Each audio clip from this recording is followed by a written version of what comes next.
All children, welcome back to online class in Apis Public School. After a long awaited program, I came before you.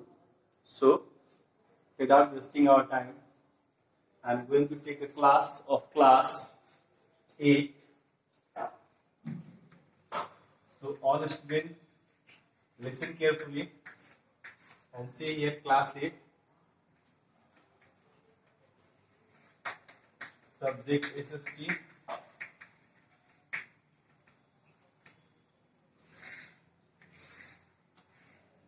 Now, chapter number 4.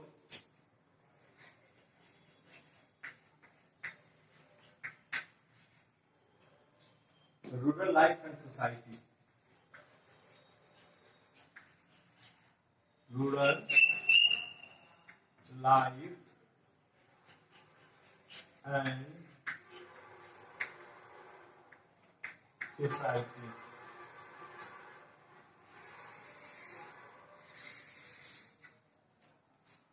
Now, dear student,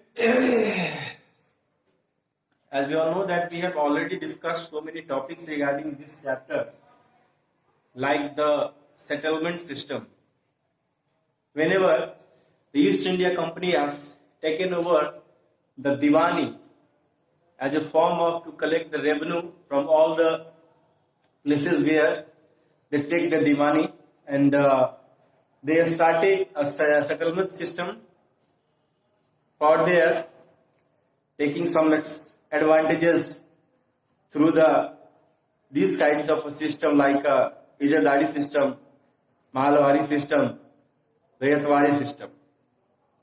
जैसा कि हम लोगों ने पिछली कक्षा में पढ़ा हुआ था बहुत सारी चीजों के बारे में, और हम लोगों ने जाना था कि ईस्ट इंडिया कंपनी जैसे हमारे भारत में आई और भारत में आने के बाद में धीरे धीरे करके अपना कार पसारा उसने, और जब रेवेन्यू वसूलने का उसको टास्क दिया गया तो कैसे कैसे उसने कंपनी को बड़ा करने के लिए अपने सोल्जर्स को बढ़ाया, और सोल्जर्स के एक्सपेंसेस यानी खर्च निकालने के लिए ये रेवेन्यू का उसने इस्तेमाल किया, और इस तरह से कैसे उसने धीरे धीरे करके पूरे इंडिया पे अपना कैप्चर किया. लेकिन इस सेटलमेंट में बहुत सारे, जैसे कि कोई भी सिस्टम, कोई भी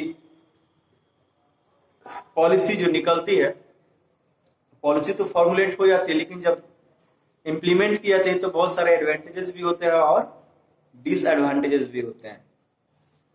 तो एडवांटेजेस और डिसएडवांटेजेस में देखते हैं कब जब वह इंप्लीमेंटेशन होता है. तो इंप्लीमेंटेशन बहुत सारी चीजों का हुआ, जैसे कि मैंने अभी आपको बताया हुआ. तो इन सारे सिस्टम को जैसे जैसे इंट्रोड्यूस किया गया तो इंट्रोड्यूसिंग में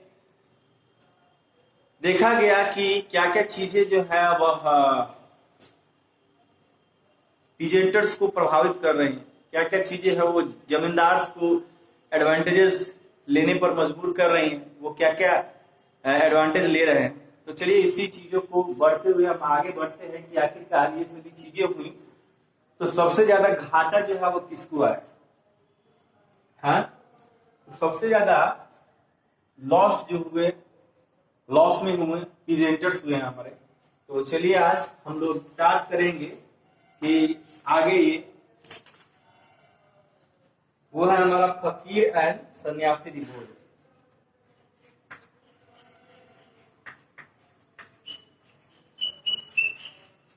फकीर and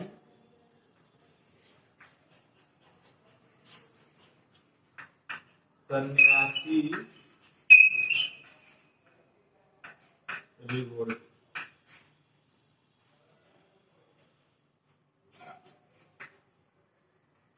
These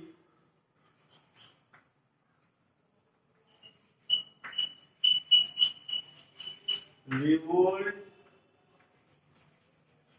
was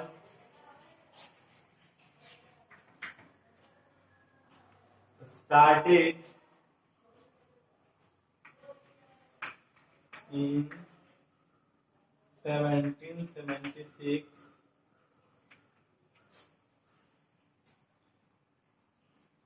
This revolt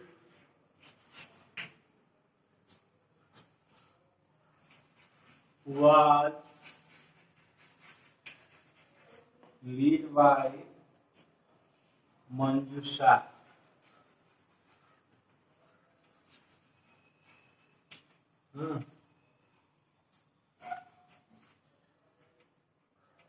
The Fakir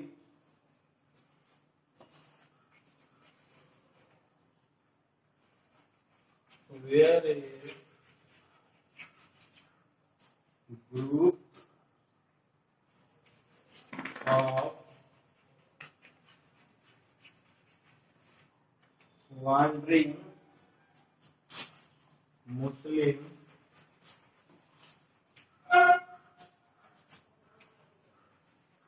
mendicants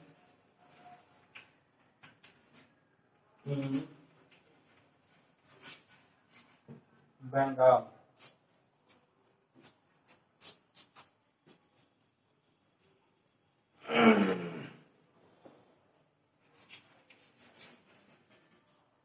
After the death of Manjusha,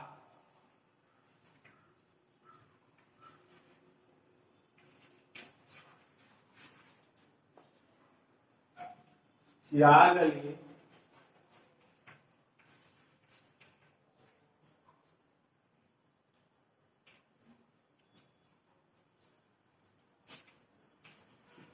had taken all the responsibility of this revolt, and he also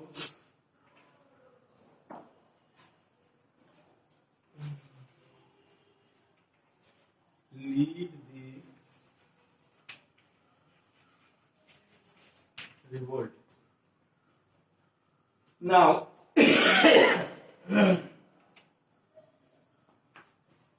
there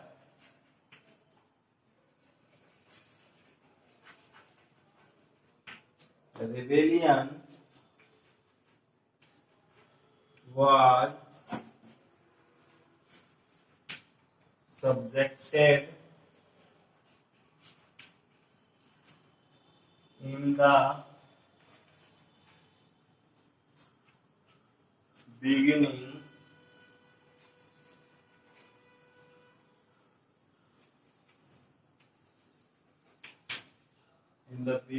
of the 19th century.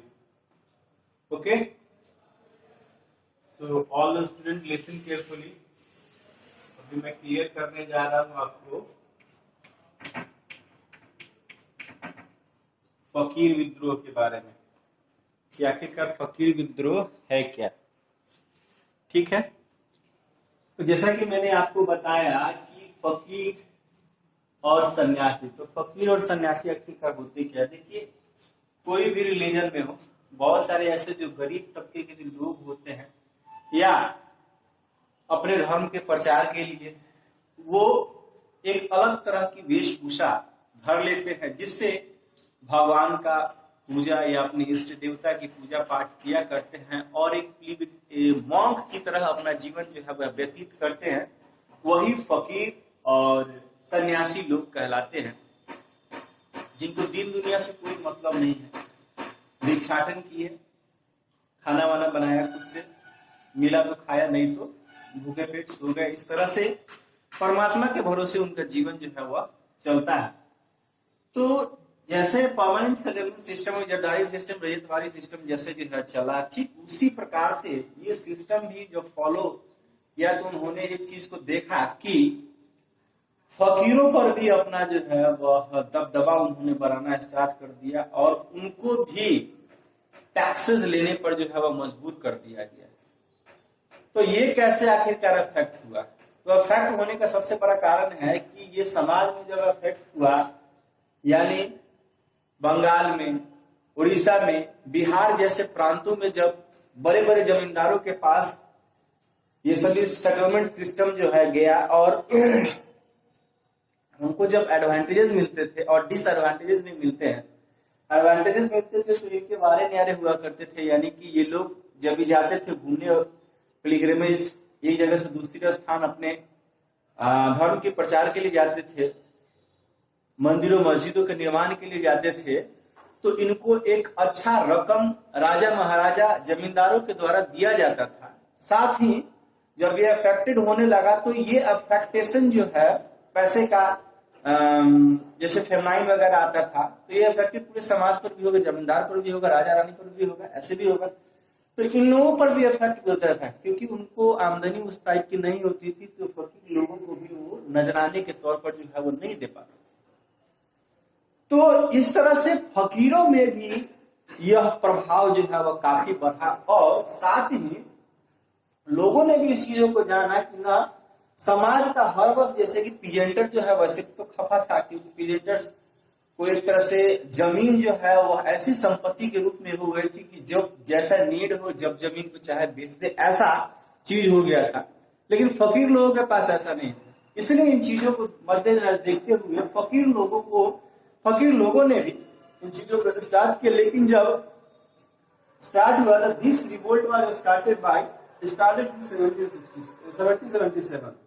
1776 ईस्वी में revolt जो है प्रारंभ हुआ और this revolt was led by Manjusha. प्रारंभ में, शुरुआत में जो है मंजूषा ने इस चीज को लिया, समझा और अपनी लीडिंग में इन चीजों को आगे बढ़ा। लेकिन मंजूषा का जो है आखिर डेथ हो गया और डेथ होने के बाद में the fakir were the group of wandering Muslim Americans Bengal में जो फकीर हुआ करते थे वो मुस्लिम कौम के हुआ करते थे। एंड आफ्टर दैट द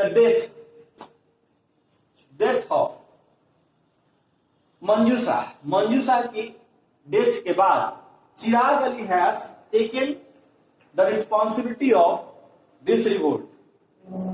आखिरकार इस रिवोल्ट को आगे बढ़ाना था और जैसे जैसे करके उन्होंने अपने इस रिवोल्ट को आगे बढ़ाया, उन्होंने समझा कि ये रिवोल्ट आगे बढ़ना चाहिए, तो अपने हाथों में सारे चीजों को लेकर के मिस्टर चिराग अली सारे रिस्पॉन्सिबिलिटी और उनके लीड में ये सन्यासी विद्रोह जो है वह आगे बढ़ा, फकीर विद्रोह जो है वह आगे बढ़ा और the rebellions were destructed in the beginning of the 19th century. और ये उपद्रवियों के द्वारा 19वीं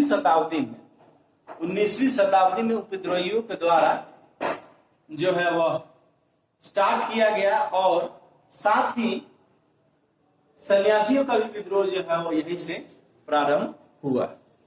ठीक है, तो चलिए अभी देखते हैं हम सन्यासी रिवोल्ट के बारे में। अभी तो हम लोगों ने फकीर विद्रोह के बारे में जाना, सन्यासी विद्रोह क्या है।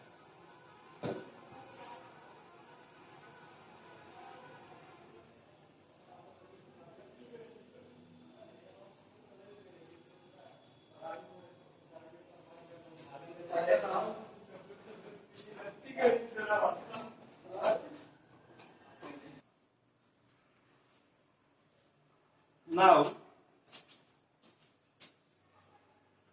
the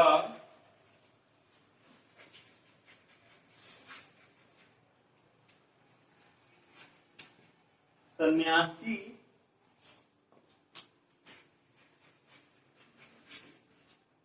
revolt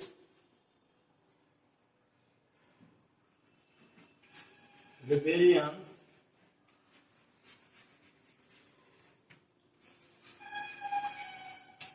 took place in Bengal in the period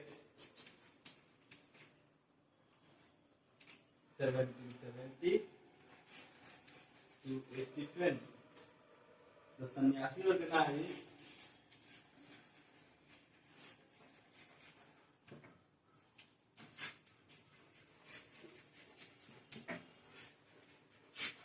the sannyasi organized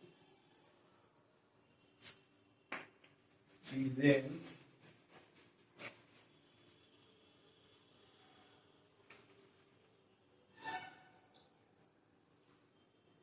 into militant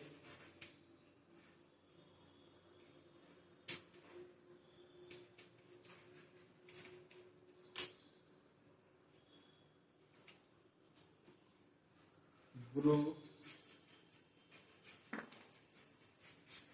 and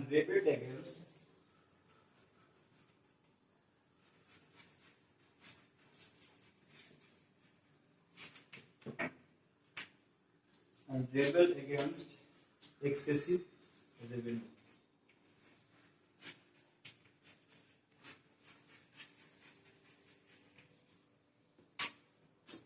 चलिए